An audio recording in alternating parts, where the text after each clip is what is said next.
ராமநாதபுரம் மாவட்டம் கடலாடி அருகே பெரியகுளம் கிராமத்தில் 50 லட்சம் ரூபாய் மதிப்பீட்டில் சாக்கடை கழிவுநீர் கால்வாய் அமைக்கும் பணி ஊராட்சி நிர்வாகம் சார்பில் நடைபெற்று வருகிறது. இந்நிலையில் அரசு ஒப்பந்த திட்டப்பணிக்காக தெருவிளக்கு மின் கம்பத்திலிருந்து மின்சாரம் திருடப்படும் காட்சி சமூக வலைதளங்களில் வைரலாகி வருகிறது. இதுகுறித்து சம்பந்தப்பட்ட அரசு அதிகாரிகள் நடவடிக்கை எடுக்க வேண்டும் என்று அப்பகுதி மக்கள் கோரிக்கை விடுத்துள்ளனர்.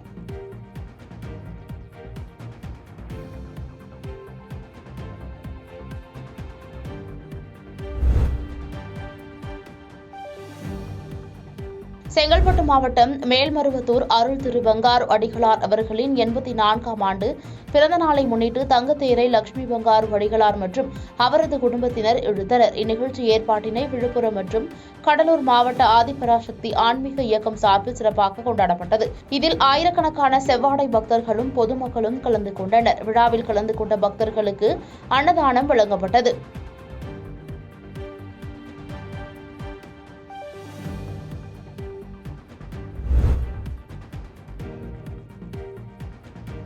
தென்காசி திருநெல்வேலி மெயின் ரோட்டில் உள்ள நகராட்சி தினசரி காய்கறி சந்தையில் சுமார் 100க்கும் மேற்பட்ட கடைகள் உள்ளது. 15 ஆண்டுகளுக்கு முன்பு கட்டப்பட்ட தினசரி சந்தையானது எவ்வித அடிப்படை வசதிகள் இன்றி காணப்பட்டது. மழைக்காலங்களில் சேரும் சகதியுமாக காணப்படுவதால் பொதுமக்கள் மற்றும் வியாபாரிகள் அவதியடைந்து வந்தனர். இந்நிலையில் தினசரி சந்தையானது முற்றிலுமாக அகற்றப்பட்டு கலைஞர் நகர்ப்புற மேம்பாட்டு திட்டத்தின் கீழ் புதிய சந்தை கட்டிடப் பணிக்கான அடிக்கல் நாட்டு விழா நடைபெற்றது. ரூபாய் 5,32 லட்சம் மதிப்பீட்டில் கட்டப்படும் சந்தையை தென்காசி நகரமன்ற தலைவர் சாதிர் அடிக்கல் நாட்டி தொடங்கி வைத்தார். நிகழ்ச்சியில் தென்காசி நகரமன்ற உறுப்பினர்கள், திமுக நிர்வாகிகள், வியாபாரிகள் என பலர் கலந்து கொண்டனர்.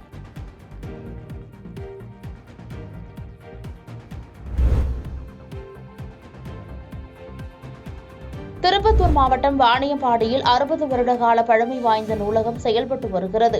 இந்த நூலகத்தில் வாணியம்பாடி சுற்றுவட்டாரங்களில் சுமார் 12,000 உறுப்பினர்கள் உள்ளனர். இந்த நூலகத்தில் 50க்கும் மேற்பட்ட மாணவ மாணவியர்கள் அரசு போட்டித் தேர்வுக்கு தயாராகி வருகின்றனர். இவர்களுக்காக 25,000 ரூபாய் மதிப்புள்ள மேசைகள் மற்றும் இருக்கைகள் நன்கொடையாக தனியார் மருத்துவமனை மருத்துவர் சீமா சுரேஷ் வழங்கினார். விழாவில் மாவட்ட நூலக அலுவலர் பழனி, கண்காணிப்பாளர் சிவகுமார், நூலக ஆய்வாளர் சந்திரசேகர், சிறப்பு அழைப்பாளராக வாசக வட்ட தலைவர் பார்த்திபன் என பலர் கலந்து கொண்டனர்.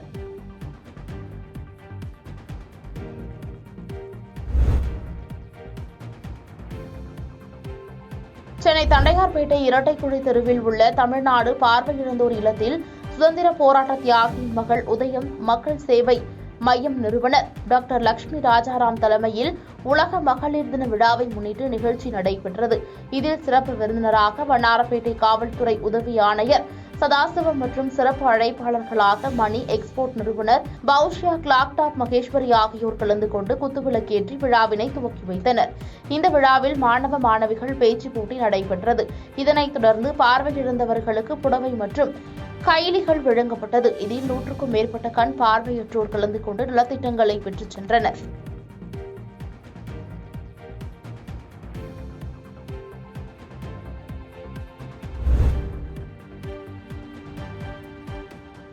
திருச்சி மாவட்டம் மணப்பாறை அருகே உள்ள முத்தப்புடையான் புனித ஆரோக்கிய மாதா தேவாலயத்தின் முன்புள்ள திடலில் ஜல்லிக்கட்டு போட்டி நடைபெற்றது. இந்த போட்டியை ஸ்ரீரங்கம் சட்டமன்ற உறுப்பினர் பழனியாண்டி கொடியசைத்து துவக்கி வைத்தார். இதில் திருச்சி, திண்டுக்கல், புதுக்கோட்டை, மதுரை, சிவகங்கை, கரூர் என பல்வேறு மாவட்டங்களிலிருந்து அழைத்து வரப்பட்ட காளைகள் வாடிவாசல் வழியாக ஒவ்வொன்றாக அவிழ்த்து விடப்பட்டது. இதில் வெற்றி பெற்ற காளைகளின் உரிமையாளர்களுக்கும் காளையை அடக்கிய வீரர்களுக்கும் கட்டில், சைக்கிள், அண்டா, மிக்சி, மின் விசிறி, ரொக்கப்பணம் உள்ளிட்ட பல்வேறு பரிசுகள் வழங்கப்படுகிறது. இந்த ஜல்லிக்கட்டில் சுமார் 700 காளைகளும் 300 வீரர்களும் கலந்து கொண்டனர்.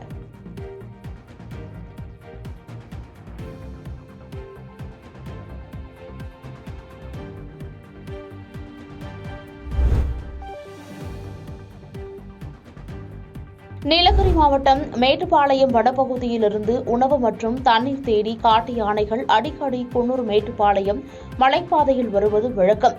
இந்நிலையில் குன்னூர் மேட்டுப்பாளையம் தேசிய நெடுஞ்சாலை 13வது கொண்டை ஊசி வளைவு அருகே 2 ஆண் காட்டு யானைகள் சாலையோரம் நிற்பதாக குன்னூர் வனத்துறையினருக்கு தகவல் கிடைத்தது.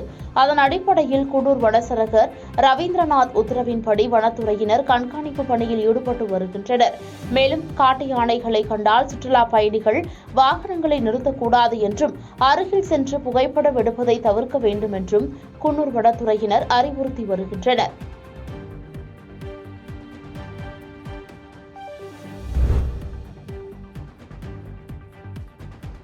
தூத்துக்குடி ஸ்டெர்லைட் ஆலை நிர்வாகம் சார்பில் ஆலையை திறப்பதற்கு உச்சநீதிமன்றத்தில் மேல்முறையீட்டு மனு தாக்கல் செய்தது. இந்த மேல்முறையீட்டு மனு உச்சநீதிமன்றத்தால் நிராகரிக்கப்பட்டு தள்ளுபடி செய்யப்பட்டது. இதை வரவேற்கும் விதமாக தூத்துக்குடி மாநகராட்சி பேரறிஞர் அண்ணா பேருந்து நிலையம் முன்பு தூத்துக்குடி மத்திய மாவட்ட செயலாளர் வேல்ராஜ் தலைமையில் நாம் தமிழர் கட்சியினர் இந்நிறுவனத்தை மண்ணிலிருந்து அப்புறப்படுத்த உயிர் தியாகம் செய்த மாவீரர்களின் தியாகத்தை நினைவு கூர்ந்து அலங்கரிக்கப்பட்ட அவர்களின் புகைப்படத்திற்கு மலர் தூவி மரியாதை செலுத்தப்பட்டது. மக்களின் தன்னெழுச்சி போராட்டத்தால் மண்ணை மீட்ட இந்த வரலாற்று வெற்றியை கொண்டாடும் விதமாகவும் பறை இசைத்து பொதுமக்களுக்கு இனிப்புகள் வழங்கப்பட்டது.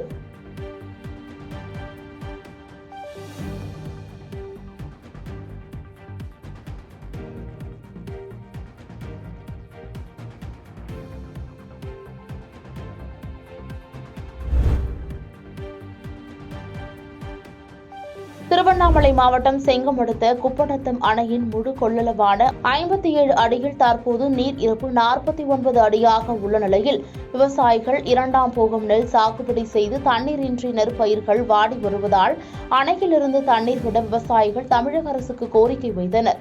அதன் அடிப்படையில் அணையிலிருந்து இன்று முதல் 26ஆம் தேதி வரை விவசாய பாசனத்திற்காக மாவட்ட ஆட்சியர் பாஸ்கர பாண்டியன் தண்ணீர் திறந்து வைத்தார். இதன் மூலம் செங்கம் சுற்றுவட்டார பகுதிகளில் உள்ள சுமார் 47 ஏரிகள் நிரம்பி சுமார் 9800 ஏக்கர் விவசாய நிலங்கள் பாசன வசதி பெறும். இந்நிகழ்ச்சியில் நாடாளுமன்ற உறுப்பினர் CN அண்ணாதுரை, சட்டமன்ற உறுப்பினர்கள் கிரி, சரவணன் உட்பட திமுக முக்கிய நிர்வாகிகள் பலரும் கலந்து கொண்டனர். பாதகம் செய்பவரை கண்டால் நாம் பயங்கொள்ளலாகாது பாப்பா, மோதி மிதித்து விடு பாப்பா, அவர் முகத்தில் உமிழ்ந்து விடு பாப்பா. அண்மை செய்திகளை உடனுக்குடன் தெரிந்து கொள்ள இணைந்திருங்கள் இயம்நாடு தொலைக்காட்சியுடன்.